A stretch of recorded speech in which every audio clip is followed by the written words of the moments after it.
So we've been given an idea of ingredients you need to make a place in a city. But just how ambitious can you really be? Well, as you can tell, or you've just seen, it seems that we can be very ambitious.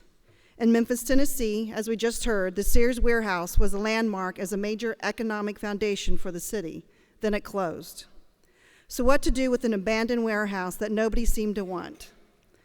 Well, Memphis did something that was an enormous innovation in placemaking. They are turning that old Sears warehouse into a neighborhood with a university, a hospital, retail, and homes for everyone.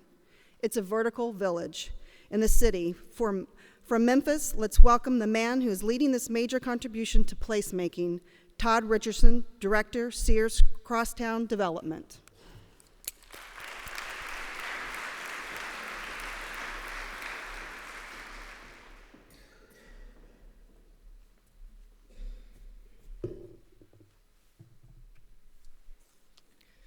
Thank you. Thank you for having me here. It's been an honor to be a part of the Sears Crosstown project since it started almost 3 years ago, about 2.5 years ago. And I'm really happy to be able to tell the story of Crosstown to a larger group of people. So what I want to do today is very briefly introduce you to the past, present, and potential future. And I add potential in there hesitantly because I want to be a little bit more confident than that. But as you heard, what we're doing is very ambitious, a long way to go, but we have come a long way as well. And so I will give you just some brief introductions to it. But the way that I want to do that is to tell you about two stories that have unfolded simultaneously over the past 2.5 years. So from the top image, you see the 1927 Sears and Roebuck, former Sears and Roebuck distribution center and retail store. It's now a gross 1.5 million square feet. It's 10 floors with a 14-story tower. But as you can see from the bottom image, what we've been up to is not just about redeveloping a building. That is an image of a block party celebrating the installation of a sculpture called Beacon. The sculpture was created by two local artists, Eli Gold and Colin Kidder. They created it from 51 repurposed bicycle wheels. They basically turned them into miniature windmills that spin in place when the wind blows. They made the sculpture because of an event, which is happening inside the Sears building. It's called Memphis. FEAST is an acronym for Funding Emerging Artists with Sustainable Tactics. It's an event that was actually started in Brooklyn and has spread across the country. And basically what happens is that it's a big community dinner. Here about 300 people pay $25 for a ticket that gets them a meal, drinks, and a ballot. And then during dinner, 8 artists pitch or present 8 public works of art that they would like to create. At the end of dinner, the folks there vote, and whoever gets the most votes gets $5,000 to make their work.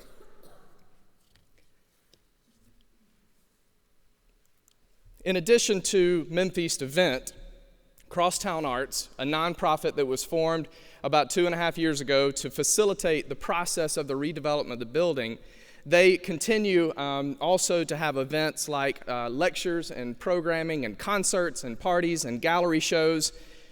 Now, why are we doing this? We knew that from the beginning that we could put together a group of experts in engineering and architecture and planning, get ourselves into a room and come up with a plan to bring life back to this building. But we knew that if we did that, it would only be half the work. That in addition to redeveloping a building, we had to think about building both as a verb and a noun. Redeveloping a structure, but at the same time building community. As you'll see about Crosstown, it's in the center of the city. It was the literal intersection of the city, once a vibrant place. But because of the abandonment of the Sears building, you'll see what happens. But because of it, the area became extremely disinvested, and we knew that we had to begin to reactivate the neighborhood, a neighborhood that had kind of fallen off the mental map of Memphians as even a neighborhood. And so simultaneously, while we redevelop a building, we sought to rebuild community. But enough about the art stuff right now. What I want to do is take you back and to show you how we got to where we got. This is an image of downtown Memphis from 1920. It's a time when all of the social and economic activity was taking place in downtown. The Sears execs knew an asset when they saw one, though. The Sears building was built in a location that was really almost in the suburbs at the time. It was 2 miles from downtown, kind of outrageous, right? It was 2 miles from downtown and the activity down by the river, but it was by a railroad and close enough. So they chose this location to build the original 640,000 square foot building in 1927. It served 2 main purposes. It was a distribution center and warehouse for the Sears catalog business, as well as a retail store. As you can see from this 1920s map, just to show you the city of Memphis on the river, back then this was kind of on the edge of town, but near the railroad. So over the course of the next 40 years, Memphis continued to grow, and Sears continued to invest in its asset there. And over the course of about 40 years, the building grew from its original 640,000 square feet to 1.5 million square feet. 1,500 people, between 1,500 and 2,000 people worked there, and it anchored an entire community that essentially became the center of the city. Sears completed its last addition to the distribution center in 1967 when it also built a new Sears building out east, we would say. Memphis grew over the course of the decades east away from the river along Poplar Avenue at Poplar and Perkins. This is that building. This was a time when Memphis was growing in population and the city was moving towards the suburbs, or what would become the suburbs anyway. And it was hailed as kind of the new frontier for Memphis, and all positive.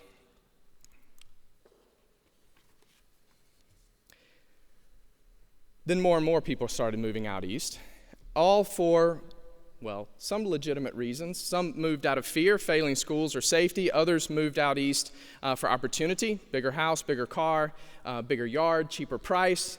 But the migration out east, which of course Kansas City and most other mid-American cities the same size as Memphis experienced the same thing, the effects on the Sears building were clear.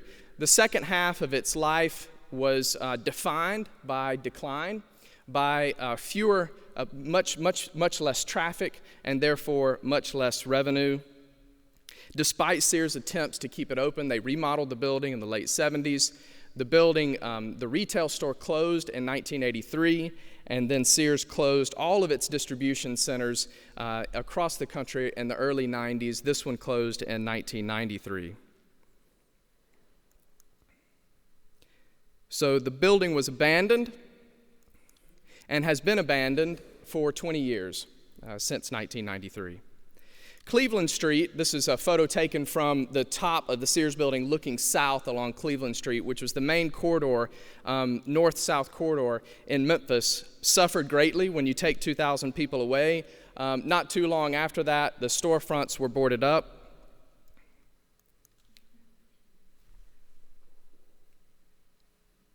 The problem with an empty city is, of course, that it's never empty. People who maybe can't leave that neighborhood or don't want to leave the neighborhood. There's also a price to be paid by the whole city for buildings that are left abandoned and empty. But for Crosstown, which was the literal intersection of the city, Crosstown comes from when Sears bought that property and pledged to build this building. The mayor of Memphis allocated $100,000 to build a trolley line along Cleveland in the north-south corridor, and it was the only intersection of a north-south and east-west trolley, and that's where Crosstown gets its name. So it was literally the intersection. It lost all of those connections. It lost the people, it lost the transactions, it lost the interactions, it lost the shared experiences and the shared encounters, all of those things that define community. So it was community that was the driving force behind Crosstown Art's formation in May of 2010. As I said, Parallel to developing a building, we wanted to rebuild those connections, rebuild those relationships. This is a dance competition that occurred between the building and the garage where about 2,000 people came out to look. Little did we know at the time that there were literally thousands of other Memphians just like us who were extremely passionate about an improved urban life and also had some connection or affinity to the Sears building.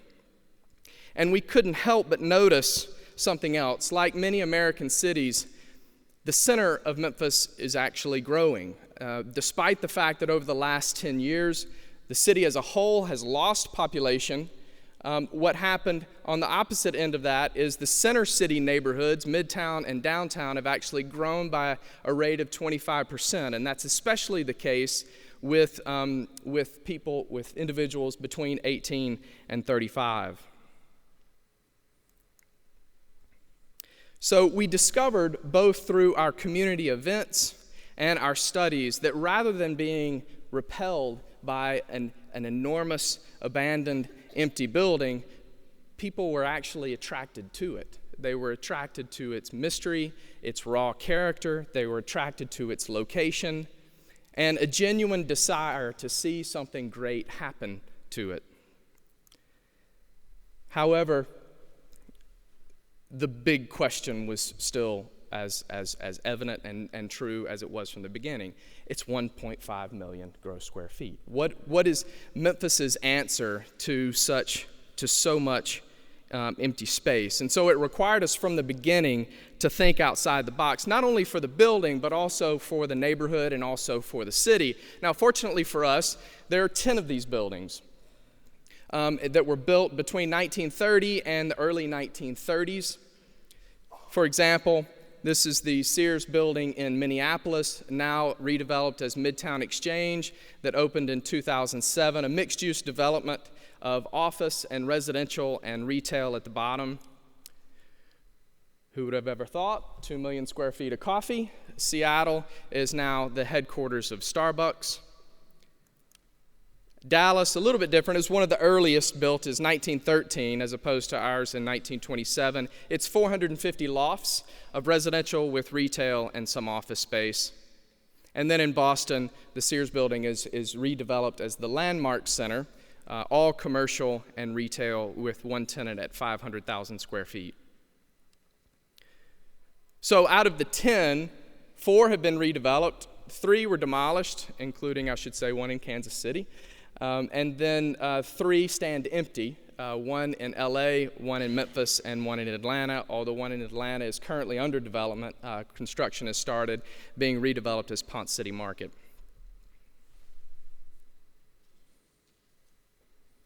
Sears building in Memphis, though, is a different challenge. It's a different city. We live in different economic times.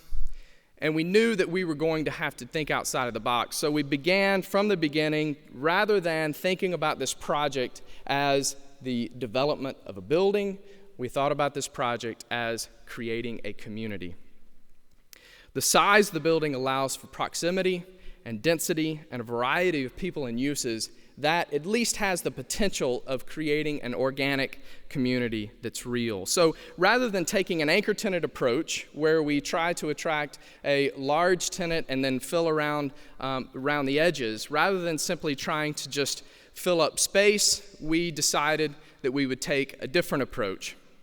That we would think about this building as the opportunity of creating a community, and we would try to attract what we called neighborhood scale uses. So rather than large, huge uses, we would attract still fairly large, 100,000 square feet or so, neighborhood scale uses that came together in the building. And it wasn't just about a mixed use, but it was about attracting neighborhood scale uses of people who shared mission and vision, and would therefore be excited about being next to each other in a place where they could share resources, they could share space, and they could even share programming. Then the question was, what's local? What are our assets in Memphis?